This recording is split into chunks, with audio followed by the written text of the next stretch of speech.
Les groupes armés de la RDC tiennent à participer aux concertations nationales.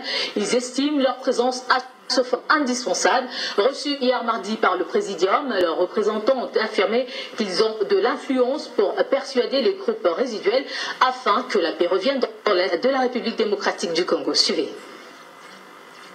11 groupes armés opérant dans les provinces du Nord Kivu, du Sud Kivu et à Luturi, dans l'Est de la République démocratique du Congo, ont réclamé lundi leur participation aux concertations nationales en estimant que leur présence est indispensable à ces assises. Nous tenons à être dans ces concertations.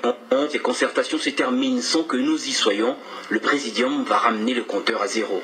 Regroupés au sein d'une coalition dénommée Conseil supérieur des groupes armés autochtones à l'Est de l'RDC, ils estiment que la question de l'insécurité dans l'Est du pays ne sera pas résolue sans la participation de l'un des acteurs. Les groupes armés sont absents des concertations nationales convoquées par le chef de l'État pour mettre fin à la crise dans l'Est de la RDC.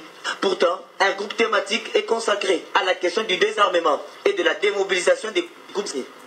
Jules Ziringabou trouve déséquilibré que le gouvernement accepte de discuter avec les rebelles du M23 à Kampala et refuse de les inviter aux concertations nationales. Avant l'ouverture des concertations nationales, le gouvernement congolais avait fait savoir que les groupes armés en activité dans les provinces de l'Est de la République démocratique du Congo n'étaient pas invités à ces assises.